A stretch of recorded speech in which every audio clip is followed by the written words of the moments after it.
사람이든지 짐승이든지 다 굵은 베옷을 입을 것이요 힘써 하나님께 부르짖을 것이며 각기 악한 길과 손으로 행한 강포에서 떠날 것이라. 하나님이 뜻을 돌이키시고 그 진노를 그치사 우리가 멸망하지 않게 하시리라. 그렇지 않을 줄을 누가 알겠느냐. 하나님이 그들이 행한 것 곧 그 악한 길에서 돌이켜 떠난 것을 보시고 하나님이 뜻을 돌이키사 그들에게 내리리라고 말씀하신 재앙을 내리지 아니하시니라. 네가 수고도 아니하였고 재배도 아니하였고 하룻밤에 났다가 하룻밤에 말라버린 이 박농쿨을 아꼈거든. 하물며 이 큰 성읍 니느웨에는 좌우를 분별하지 못하는 자가 12만여 명이요 가축도 많이 있나니 내가 어찌 아끼지 아니하겠느냐 하시니라. 성도 여러분 안녕하세요. 오늘도 우리가 말씀을 승리하는 하루, 또 이번 한 주가 되기를 주님의 이름으로 축원드립니다.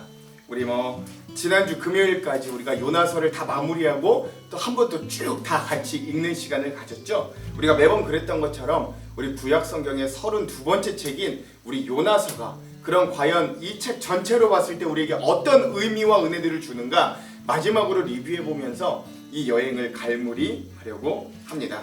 우리 요나서는요, 요나서 핵심 구절이 3장 8절에서 10절, 4장 10절에서 11절 우리 앞에서 듣고 오셨습니다. 그래서 무엇을 나타내 주느냐, 이 핵심 구절들은 마음을 돌이키시는 하나님, 그 마음을 돌이켜서 원래 징계받고 또 심판받아야 될 백성들이 회개하고 돌아올 때 마음을 돌이켜 구원하시는 하나님의 모습, 또 하나 그 온 백성들을 긍휼히 여기시고 사랑하여 모두가 살기를 원하시는 그 하나님의 마음이 구구절절 담겨있는 이 3장 8절에서부터 10절, 4장 10절에서 11절의 말씀이 이 요나서의 핵심 구절이다 라고 하겠습니다. 그래서 우리가 앞서서도 말씀드렸지만 요나서에는 두 기둥이 있다고 했죠. 첫 번째 기둥은 뭐냐, 요나 선지자로 대표되는 믿는 자들에 대한 하나님의 극진하신 사랑을 보여주는 책입니다. 우리도 믿지만 요나처럼 불평하고 불만하고 도망하고 배신하고 그래요. 우리도 끝까지 고집 부리고 자존심 피고 그래요. 그럼에도 그들을 깨닫게 하시고 그런 신앙인들을 끝까지 품으시는 하나님의 사랑을 보여주는 책이 한 기둥이라면, 또 하나의 기둥은 니느웨로 대표되는 이방 베스라공들로 대표되는 세상, 심지어 생태계에 대한 하나님의 이처럼 사랑하심을 보여주는 책이 또한 요나서다. 이런 두 기둥으로 요나서가 이끌어간다 라는 것들도 여러분 기억하시면 되겠습니다. 그래서 오늘은 우리가 5가지 주제를 함께 살펴보면서 요나서의 의미를 나누면서 이 요나서를 갈무리하려고 합니다. 자, 먼저 첫 번째 주제는요, 마음을 돌이키시는 하나님이라는 아주 중요한 주제입니다. 요나서에서는요, 계속해서 그 마음을 돌이키시는 하나님의 모습을 의도적으로 계속 노출시킵니다. 특별히 하나님은 자신의 백성이 아닌 이방인들에게도 계속해서 마음을 돌이키세요. 이방 뱃사람들에게도 은혜를 베푸셔서 하나님의 선지자를 그들이 바다에 빠뜨렸음에도 그들이 하나님을 섬기기로 마음을 먹고 맹세할 때 하나님은 그들에게 평안한 바다를 허락해 폭풍의 위기에서 그들의 목숨을 구원해 주시고 그들이 믿음을 가져 영혼도 구원해 주십니다. 하나님의 심각한 죄악 속에 살고 있는 니느웨 백성들이 심지어 이 하나님의 백성들과 원수된 나라였거든요. 그러나 그 니느웨 백성들도 마음을 돌이켜 하나님 앞에 회개하며 나왔을 때, 마음을 돌이켜 그들의 삶의 변화, 그들의 삶의 행악들을 멈췄을 때, 돌이켰을 때 하나님도 그들에게 내릴 재앙을 돌이키셔서 그들을 구원해 주십니다.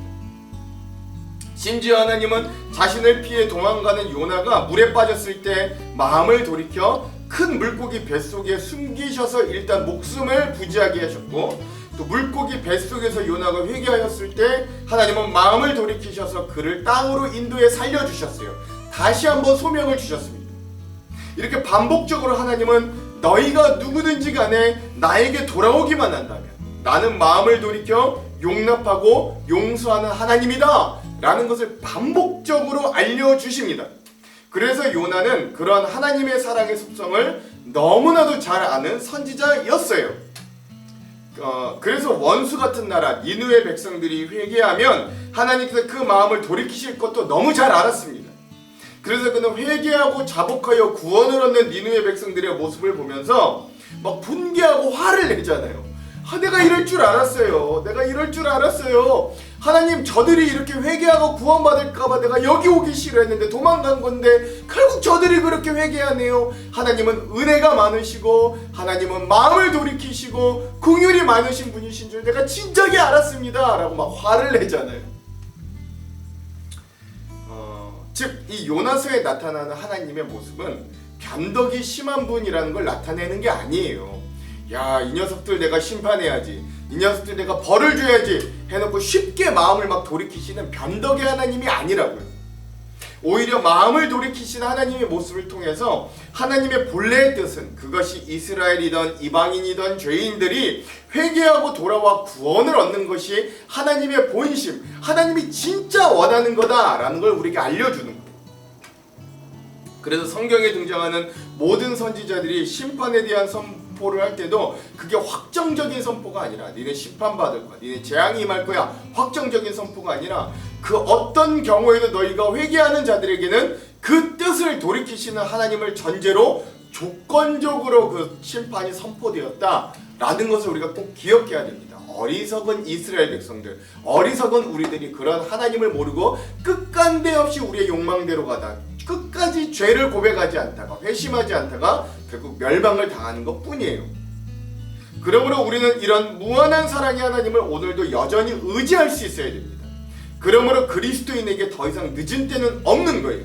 그것이 어느 때이든 하나님께로 돌아가는 때가 가장 빠르고 가장 좋은 때임을 우리가 마음을 돌이키신 하나님의 모습을 보며 꼭 기억할 수 있기를 간절히 소망합니다. 이게 요나서가 우리에게 주는 첫 번째 의미, 주제입니다.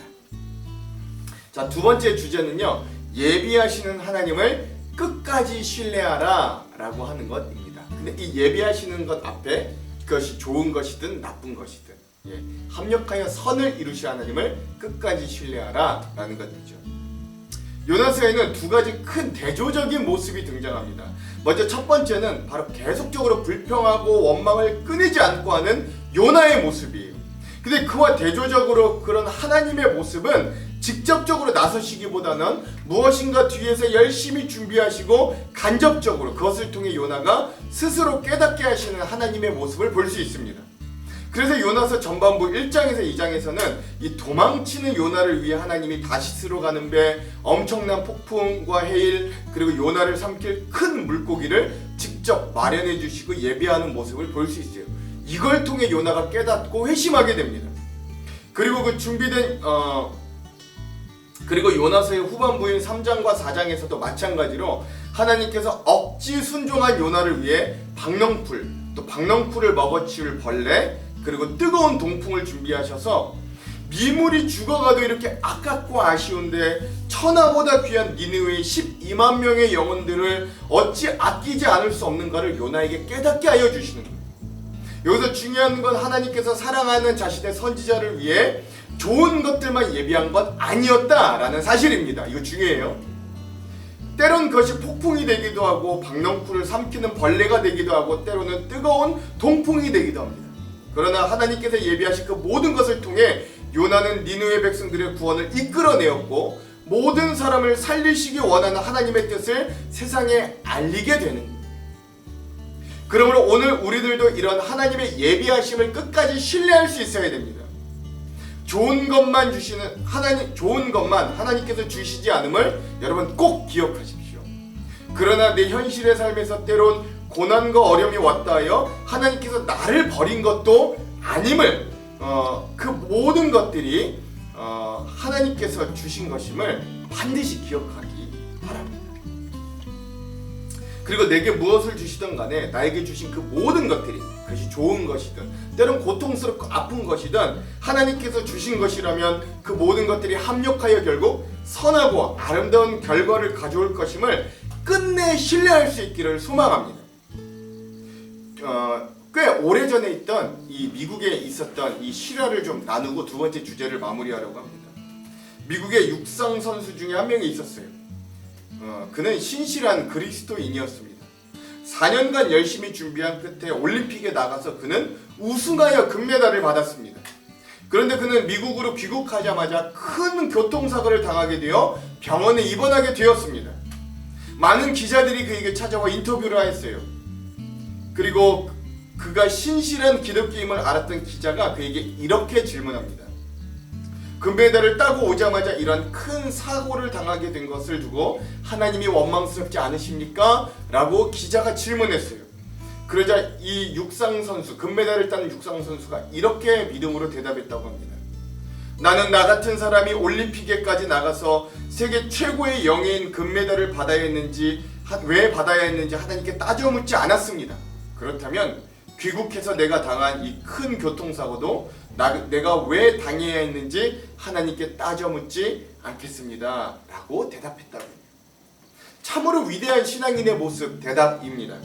그러므로 오늘 우리에게 예비하신 하나님의 선물이 다가올 때 그것이 우리의 눈에 보기에 좋던 싫던 끝까지 주신 이 하나님에 대한 신뢰를 붙잡으시기 바랍니다. 마지막 디모데전서 4장 4절은 이래요.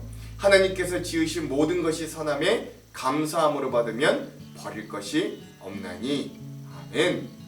오늘 우리가 하나님의 기쁘신 뜻대로 선하신 뜻대로 부르심을 입은 자들이라면 우리에게 일어나는 모든 일들이 합력하여 선을 이루실 것을 믿으시면서 우리가 그 예비하신 하나님을 끝까지 신뢰하게 되는 은혜가 있기를 우리 요나서의 두 번째 주제로 함께 기억하기를 간절히 소망합니다.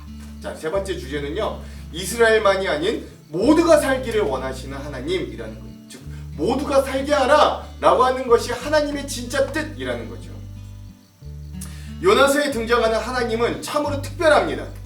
다른 성경들에서는 이렇게까지 직접적으로 다른 이방인들에 대한 구원을 이야기하지 않으셨는데 요나서에서는 유독 이방인들의 구원에만 집중하시는 듯한 하나님의 모습을 볼 수 있습니다. 심지어 하나님은 동물과 식물들마저도 사용하시고 그들마저도 아끼시는 하나님의 모습으로 등장해요. 그것이 가장 잘 표현되어 있는 부분이 요나서의 전체 핵심 구절 중에 하나인 4장 마지막 10절에서 11절입니다. 여호와께서 이르시되 내가 수고도 아니하였고 재배도 아니하였고 하룻밤에 났다가 하룻밤에 말라버린 이 박농쿨을 아꼈거든. 하물며 이 큰 성읍 니느웨에는 좌우를 분별하지 못하는 자가 12만여 명이요 가축도 많이 있나니 내가 어찌 아끼지 아니하겠느냐 하시니라. 아멘. 그렇죠. 요나가 박농쿨을 아꼈듯이 하나님은 이스라엘 백성들이 보기에 개보다 못한 이방인 원수된 니느웨 12만 명의 영혼을 사랑하셨고 그 안에 살고 있는 가축들도 사랑하신다고 고백합니다. 즉 하나님의 사랑은 하나님의 선택받은 신앙인들만 포함되어 있는 게 아니라 그것을 뛰어넘어 믿지 않는 불신자들을 향하시고 더욱 인간의 죄로 인해 깨어진 세상 생태계를 보시고 마음 아파하시고 그 모든 것들이 회복되기를 원하신다 라는 것들을 요나서를 보면 어렵지 않게 알 수 있어요. 즉 하나님의 관심은 모두가 생명을 가지고 살아가는 것입니다. 그러니 하나님은 제일 먼저 믿지 않는 불신자들을 미워하지 않으시고 그들도 언젠간 나에게 돌아올 까 애타하며 기다린다라는 걸 우리가 기억할 수 있어야 돼요. 니느웨 성을 크게 보신 하나님의 의미를 어제도 말씀드렸지만 하나님은 온 우주의 주인이세요. 여러분 온 우주에서 지구는 얼마나 할까요? 아주 먼지만할 거예요. 그 먼지만한 지구에서 하나님 보시기에 그 먼지만한 크기인 지구에서 우리가 아무리 큰 성, 아무리 큰 걸 지었다고 그게 하나님 보시기에 큰 성, 큰 것일까요? 근데 왜 하나님은 니느웨를 크다고 큰 성이라고 여기셨을까요? 그것은 하나님이 이 니느웨 성 안에 있는 12만 명의 영혼들을 크게 봅니다. 그들에게 아주 크게 관심하기 때문에 하나님은 그 성이 크다라고 여기신 겁니다. 그러므로 하나님은 여전히 우리의 세상 가운데 하나님께 돌아오지 못한 그 영혼들을 더 크게 볼 겁니다. 그러니 오늘 우리가 모두를 살리기를 원하시는 하나님의 마음을 안다면 하나님의 등대가 되어 그 사랑을 비추고 그 사랑을 전해야 할 줄로 믿습니다. 또 하나 우리가 이 주제로 기억해야 될 건 하나님은 우리 인간을 넘어 세상과 생태계도 회복되기를 원하신다라는 거예요. 오늘 우리 그리스도인들은 우리가 만물의 영장이요 하나님께서 세상 만물을 다스릴 관리자로 세우셨다는 것에 오히려 취해서 우리의 만족과 탐욕을 채우기는 급급했지만 그것을 통해 파괴되고 신음하는 자연 생태계는 보지 못했습니다. 그래서 오늘 우리가 이렇게 막 팬데믹 또 엄청난 폭풍 이런 자연 재해들을 계속 당하잖아요. 그러나 하나님은 요나에게 분명히 말씀하십니다. 니느웨에는 좌우를 분별하지 못하는 자가 12만여 명이요 모두 많이 있나니 가축도 많이 있나니 내가 어찌 아끼지 아니하겠는가 라고 그 안에 가축마저도 아끼시는 하나님이심을 알려주는 거예요. 그러므로 오늘 우리는 이런 하나님의 마음을 알아 우리의 믿음이 교회에만 머물 것이 아니라 우리가 교회에서 믿음을 가지게 되었다면 이제 이 믿음, 복음 가지고 저 깨지고 신음하는 세상과 생태계를 향해 나아갈 수 있어야 한다는 거예요. 그래서 하나님은 먼저 하나님을 알고 믿는 우리를 또 다른 요나로 사용하셔서 세상에 보내십니다. 나는 그리 뭔가 지식도 그렇게 많이 딸리고 많이 가지고 있지도 않은 것 같고 세상에 나보다 잘나고 잘 사는 사람이 얼마나 많은데 하나님은 나보고 먼저 나누라고 하시고 나보고 먼저 희생하라고 하시고 나보고 먼저 그들에게 생명을 전하라고 하십니다. 내 힘만 있다면 그게 불가능하겠지만 당연히 불가능한 거지만 그러나 하나님께서 명령하시고 하나님이 동행하시기에 가능합니다. 명령하신 분이 동시에 책임도 지어줄 것이기 때문에 그래요. 그러니 오늘 우리가 모두를 살리기 원하시는 하나님의 손과 발이 되신데요. 물이 바다 덮음같이 하나님의 영광을 인정하는 것이 온 세상에 가득할 때까지 복음 전파에 우리의 사랑을 나누기에 힘을 쓰는 저와 여러분이 되기를 간절히 소망해 봅니다. 이게 요나서가 우리에게 주는 세 번째 의미입니다. 자, 네 번째 주제는요. 요나를 통해 거울을 바라보기를 원하시는 하나님입니다. 요나서에는 특별한 특징이 하나 있는데 주인공은 이스라엘 출신 선지자인데 그가 향해야 하는 곳은 니느웨라고 하는 이방 지역이었고 그가 상대하는 거의 모든 사람들도 이방의 벳사람들과 니느웨 지역에 사는 이방인들이었습니다. 하나님은 왜 요나에게 이러한 일들을 시키셨을까요? 그리고 이러한 요소들은 과연 이스라엘 백성들에게 그리고 이 성경을 읽는 우리 독자들에게 어떤 역할을 하는 것일까요?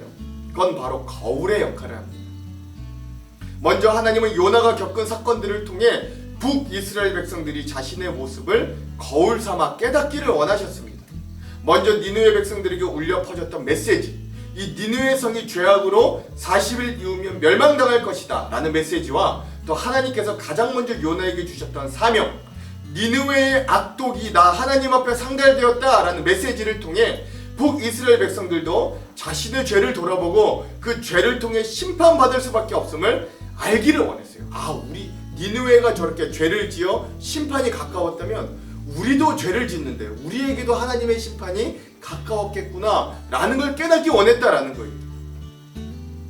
또한 북이스라엘 백성들과 요나가 철천지 원수처럼 생각하는 이 악한 민족 아수르 제국 니느웨 백성들에게도 회개하고 자복하며 하나님께서 용서해 주시고 구원해 주심을 보여주십니다. 그러니 내 사랑하는 백성인 너희들 북이스라엘 백성들도 너희도 하나님 앞에 돌아오기만 한다면 하나님의 구원과 은혜가 얼마나 큰 것인가 라는 걸 거울로 좀 알고 싶으셨던 것 같아요. 근데 요나서의 거울은 거기서 끝나지 않습니다. 이 말씀을 읽고 있는 우리 독자들에게도 또 다른 거울이 되어주는 건데요. 그건 요나라는 거울을 통해 요로한 나를 보게 하시는 거예요. 그래서 요나입니다. 요나는 우리가 생각하는 것처럼 조울증 환자도 아니고 괴팍한 성격의 소유자도 아님을 여러분 제가 말씀드렸죠. 인간적으로 왜 그럴 수밖에 없는가를 설명드렸어요.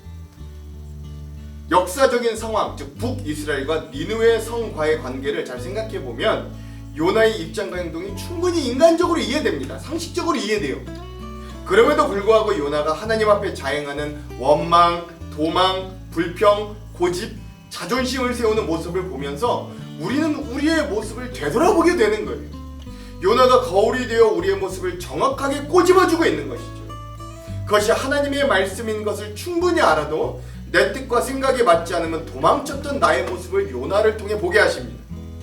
여태껏 하나님께서 나에게 얼마나 많은 것들을 주셨고 여기까지 먹이시고 입히셨다는 것도 고백하지만 여전히 삶에 주어진 고통과 부족함과 어려운 문제에는 빨리 해결해 주시지 않는다고 원망하고 불평하는 나의 모습도 요나에게서 발견합니다. 여전히 내가 옳다고, 저 세상이 틀렸지 나는 옳다고, 나의 정의와 나의 생각이 맞지 않으면 하나님도 틀린 거라고 고집부리는 우리의 모습, 즉 죽으면 죽었지 저 사람을 용서하지 못한다고, 심지어 저 사람이 가는 천국이면 나는 가지 않겠다고 단언하는 우리의 자존심 부리는 모습을 요나를 통해 또한 발견하게 되는 거예요. 그래서 하나님은 두 번씩이나 요나에게 물어보시잖아요. 내가 이렇게 나에게 성내는 것이 옳으냐라고 그 거울을 우리에게 들여 보여 주시는 겁니다.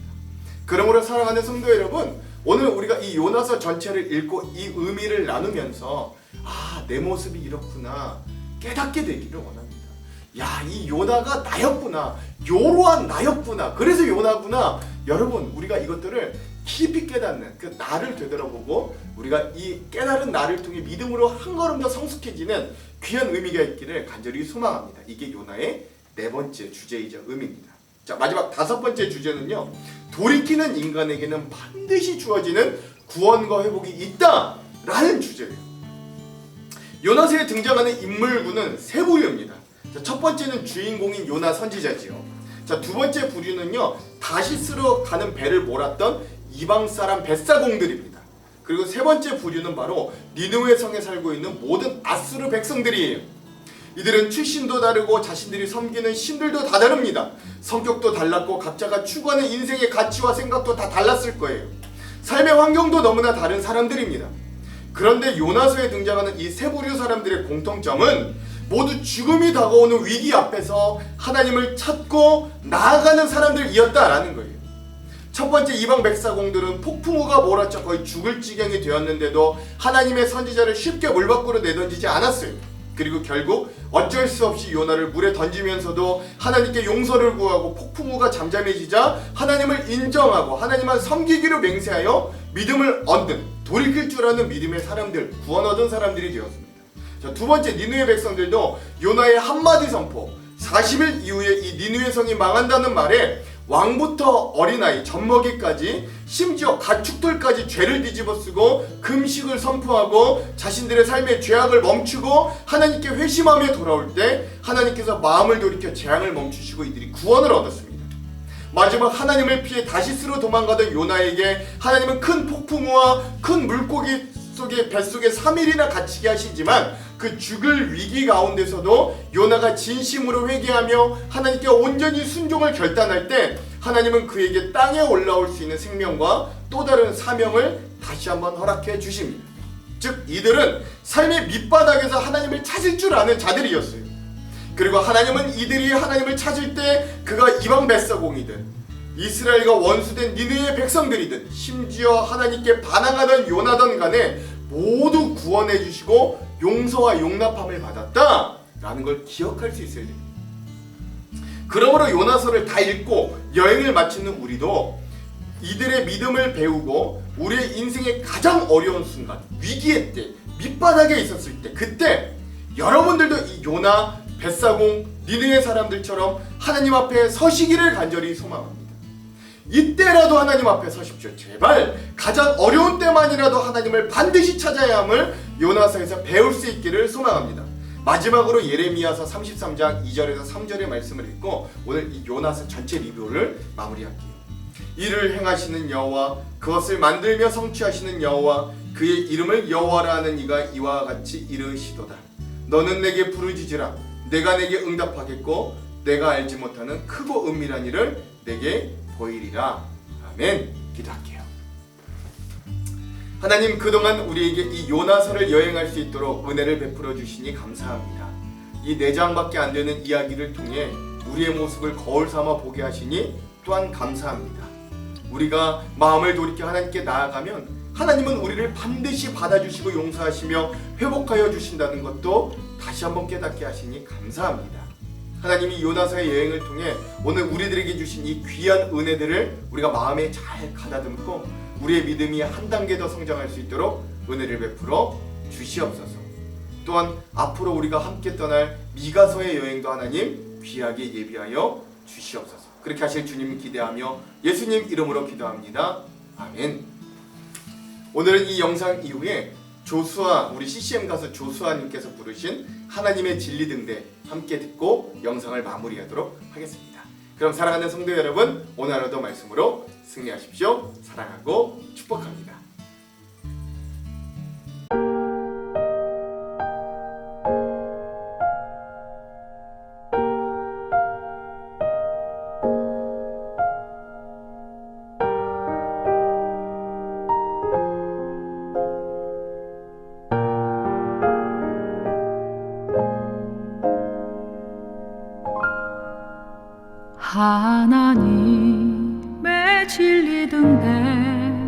길이 길이 빛나니 우리들도 등대되어 주의 사랑 비추세.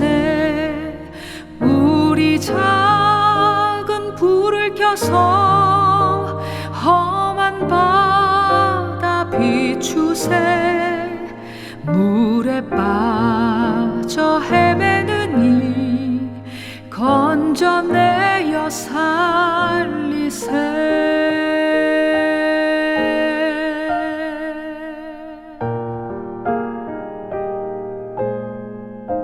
죄의 밤은 깊어가고 성난 물결 설렌다. 어디 불빛 없는가 고 찾는 물이 많구나. 우리 작은 불을 켜서 험한 바다 비추세. 물에 빠져 헤매느니 건져내어 살리세.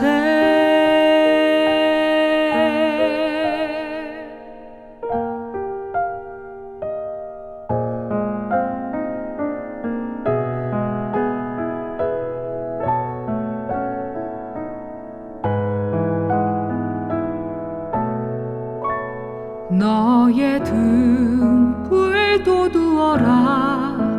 거친 바다 비춰라.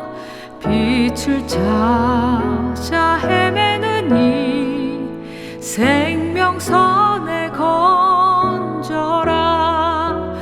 우리 작은 불을 켜서 험한 바다 비추세. 물에 빠져 헤매느니 건져내어 살리세. 우리 작은 불을 켜서 험한 바다 비추세. 물에 빠져 헤매느니 건져내어 살리세.